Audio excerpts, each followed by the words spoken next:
Nabadoonadan iyo odayaashan dhaqanka ee gobolka Hiiraan oo maanta kulan wareed warbaahinta madaxa bannaan beledweyne ugu qabtay ayaa eedayn kulul waxay u jeediyeen dowladda federaalka Soomaaliya gaar ahaan ra'iisul wasaaraha xukuumadda Soomaaliya Xasan Cali Kheyre.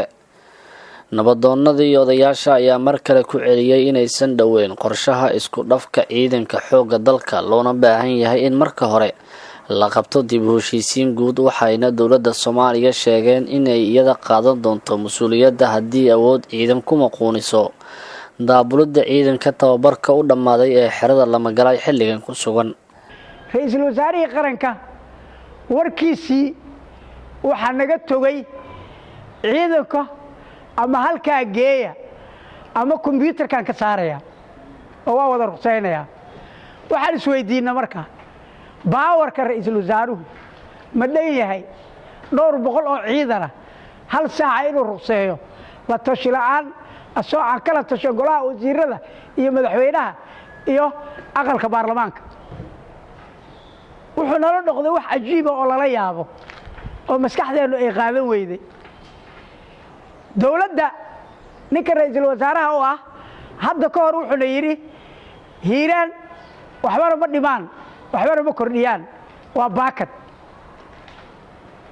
waxaan rabaa marka Hiiraan hadday wax kordhin iyo hadday wax dhiminba waa meeshii dowladnimada Soomaaliyeed ee ka dhalatay waay. waa dad rabo in dowladnimo ay ku noolaadaan. waa dad rabo inay soo celiyaan magacii Soomaaliya ee ku lahayd beesha caalamka. waa dad rabo inuu soo noqdo awoodii dowladnimo inay soo noqoto rabo. haddii marka jaceelka anagii oo aan dowladda jeclaanaynay ay noqoto wax u kordhiyaan waxaan go'aansanay inaan niraahdo ciidankuba hadduu yahay waa ka saaraya warkaadu saacan ka saar saaca la taagay ka saar haddaad doonto kuwii ka sii horeeyay ka saar haddaad doonto kuwa xamar jooga ka saar haddaad doonto xildhibaanada ka saar. annaga wax naga qosay waxaasoo dhan ma jirto. laga bilaabo saacaddaanne waxaan u aqoonsanahay dowladda hadda jirto dictatorship dowlad awood wax ku maquulinayso. annagu waxaan rabaa dowlad wada tashi ku shaqaynayso, dowlad dimuqraadiyad ah, dowlad shacbigeeda la tashanayso, dowlad ka tarjumayso rabitaanka shacbiga. laakiin tani maaha mid ka turjumayso, waa mid u adeegayso danaha dictatorshipka. mana qaadan karno, mana ku qanci karno. ciyaalkeennana laga bilaabo biri aroortii kombiyuutarka ka saarto. annagaa u baahan, annagaa ciidan ka dhiganayno, annagaa ku shaqaysanayno, annagaa isku difaacayno. gobolka Hiiraan annagu waxaan joognaa gobolka Hiiraan. gobolka Hiiraan soo ma gaarin dawladdii Soomaaliya oo 3 jirsatay. madaxweynaha imaan, ra'iisul wasaaraha imaan, wasiir arrimo gudaha imaan, waxaanba wasiira ama madaxweynaha ama muxuu ahay ra'iisul wasaaraha soo ma istaagin. 3 sano ay dawladdu joogtaa waxa uu haray waa 1 sano. ilmaha gobolkaanin askar looga dhigay saraakiisha laga qoray ee meesha la yiraahdo Gurceel iyo Dhuusamreeb ma ogolo reer Hiiraan. waa diideen dadkan dadkii dhala u baahan, deegaankooda dadnimo u baahan ma ogolo.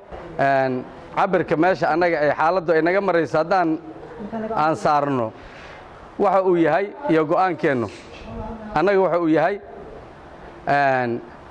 sidii afgembigii Turkiga oo kale hal canug haddii halkaa lagala baxo ka soo bilow lama galay ilaa meesha xuduudeenna ay ku eg tahay in wax dhinta moogiye wax nool aynan marin in la baabi'iyo iyo inaan wax baabi'ino wax ka dhaxeeya maahe wax kale tinaysan jirin.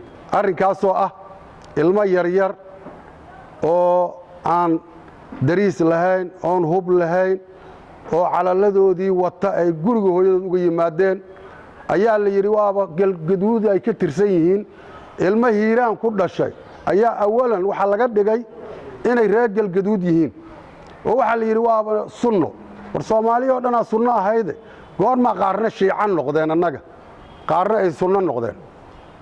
arrinkii markaan ka wada hadalno nidhi war ilmahan halkan ay ku dhasheen waa reer Hiiraan ha lagu qalabeeyo halkan ka bacdina dawladdu meeshay doonto ha u bedesho.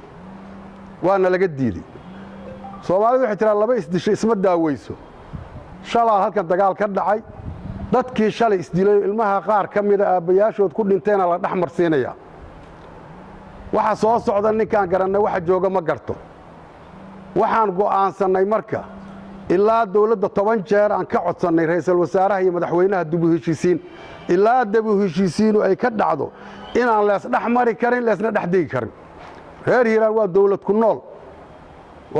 ku nool waa halkii calanka laga curiyey waana meeshii markay dawladdu dhacaysay laga riday haddii looga dhigay abaalgud reer hiiraan waxna ma galaan waxna ma dhibaan waxna ma tari karaan waxna ma dhibaan warkii ra'iisul wasaarahoo maanta taas rumiyey annagu nabad iyo nololaan u naqiin laakiin maanta wixii ka dambeeya waxaan leenahay waa nabar iyo naxdin dawladdu hadday reer hiiraan rajo ka qabto ilmahaas meeshooda ha lagu qarameeyo qabri qurisaar mooyi quri ka qaad ma leh waxa weeye ciidan annagaa u baahan ha naloogu qarameeyo haddayna qaran ka rabinna ilmahaas ha naloo daayo haddii la damco in xoogna lagu marsiiyana wixii cawaaqib xumaahoo ka yimaada dawladda ka mas-uula maxamed ibraahim siyaad kalson TV beledweyne